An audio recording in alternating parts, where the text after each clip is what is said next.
అందరికీ నమస్తే. ఈరోజు నేను చాలా సింపుల్‌గా చపాతీ ఎలా సాఫ్ట్‌గా చేయాలో చూపించబోతున్నాను. చాలామందికి చపాతీలు గట్టిగా వస్తాయి. కానీ సరైన పద్ధతులు తెలిస్తే చాలా ఈజీగా సాఫ్ట్‌గా చపాతీలు చేయొచ్చు. ఈ వీడియోలో స్టెప్ బై స్టెప్‌గా మీకు చూపిస్తాను. మీకు ఈ రెసిపీ నచ్చినట్లయితే తప్పకుండా లైక్ చేయండి. ఇప్పుడు ఒక బౌల్ తీసుకోండి. బౌల్‌లోని 2 కప్పుల దాకా చపాతీ పిండి తీసుకోండి. మీ ఇంట్లో ఎంతమంది ఉంటే అంతమంది క్వాంటిటీ కింద తీసుకోండి. ఇప్పుడు సాల్ట్ వేసుకోండి. ఇలా వేసుకున్న తర్వాత బాగా కలపండి. ఇలా కలిపిన తర్వాత ఇప్పుడు నేను పెరుగు వేసుకుంటున్నానండి.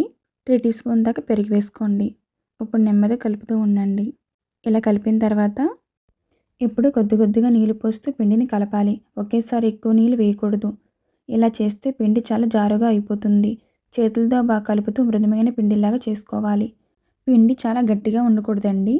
చాలా మెత్తగా కూడా ఉండకూడదు. చివర్లో కొద్దిగా నూనె వేసి మరొకసారి చాలా ముద్దలా కలపాలి. ఇలా చేయడం వల్ల చపాతీలు మృదుగా వస్తాయి.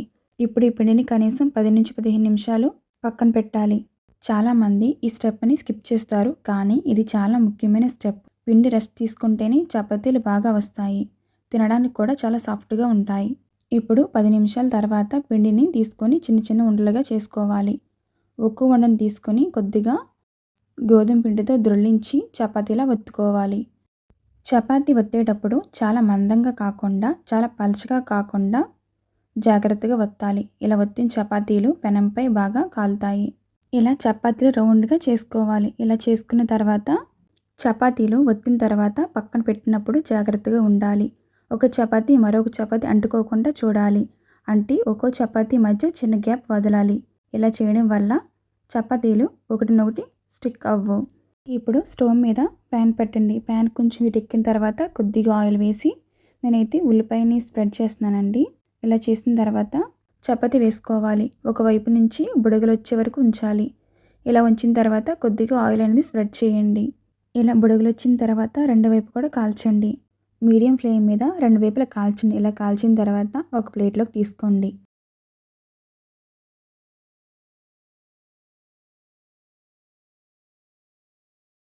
ఇలా పర్ఫెక్ట్ కుక్ అయిన తర్వాత ఒక ప్లేట్లో తీసుకోండి. అలాగే రెండో చపాతీ కూడా తీసుకోండి. చపాతీని పెనం మీద వేసినప్పుడు చిన్న చిన్న బుడగలు వస్తాయి కదండి. ఇలా వచ్చిన తర్వాత మీకు ఆయిల్ కానీ లేకపోతే నెయ్యి కానీ స్ప్రెడ్ చేయండి. నెయ్యి స్ప్రెడ్ చేస్తేనండి పిల్లలకు కూడా చాలా ఇష్టంగా తింటారండి. అలాగే బరువు తగ్గాలనుకునే వాళ్ళకి కూడా చపాతీ మంచి ఆప్షన్ అండి. ఈరోజు మనం చేసిన సాఫ్ట్ చపాతీలు రెడీ అయిపోయినాయండి. చాలా సింపుల్గా ఇలా సింపుల్ స్టెప్తో ఫాలో అవుతే ఎవరికైనా ఇంట్లో సాఫ్ట్గా చపాతీలు చేయడం చాలా ఈజీ అండి. ఈ వీడియో మీకు నచ్చినట్లయితే తప్పకుండా లైక్ చేయండి. ఇంకా మా ఛానల్ని సబ్స్క్రైబ్ చేయడం మర్చిపోకండి.